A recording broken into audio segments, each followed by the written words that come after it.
আপনারা দেখছেন Kolkata Times news, সময়ের সঙ্গে।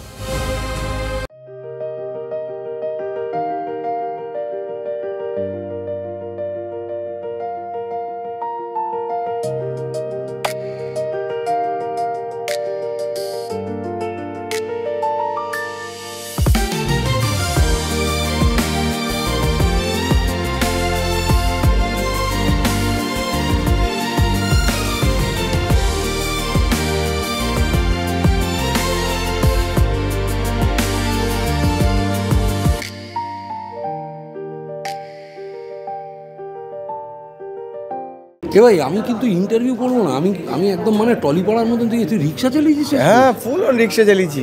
তোমার ছেড়ে আসতে হবে? হ্যাঁ, মাতাল রিক্সাওয়ালা ছিল না, রিক্সাওয়ালা মাতাল প্যাসেঞ্জার নিয়ে যেত। আচ্ছা, যে রিক্সাওয়ালাটা যার রিক্সা, হ্যাঁ, মানে সে তবে কীভাবে কোচিং দিল এইটা একটু কেন? না, উনি খুব ভালোভাবেই কোচিং দিয়েছেন আমাকে। খুবই উনি বসে থাকতেন এক পারে, উনি নিজের মতন নিজে খাওয়া দাওয়া করতে হবে, বোঝেন নে। কী খাওয়া দাওয়া করতেন? উনি খাওয়া দাওয়া করতেন বলতে মুড়ি চানাচুর। হ্যাঁ, জল খেতেন। জল ধরো গলায় মুড়ি যদি আটকে যায় তখন একটু জল খেতেন। তো মুড়ি চানাচুর এইসব খেতেন, গলায় মুড়ি টুড়ি আটকে গেলে একটু জল দিয়ে, যেটা সবাই মানুষ মাত্রই গলায় জিনিসপত্র আটকায়, তো তখন আটকে গেলে ওটা করতেন। আর বলতো যে তুমি তোমার মতো শিখে নাও।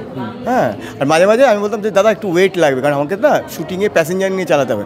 তখন উনি যেহেতু মানুষ, বুঝতেই পারছো যে আমাদের গ্রামের মানুষের খুবই খারাপ অবস্থা, ওনার ওয়েটও কম, যেহেতু খাওয়া দাওয়ার ওনার অসুবিধা হয়, এবং রিক্সাটাও খুবই জীর্ণ দশা।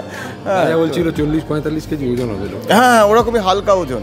তারপর ওখানে আমাকে নিতে হচ্ছে দুজনকে।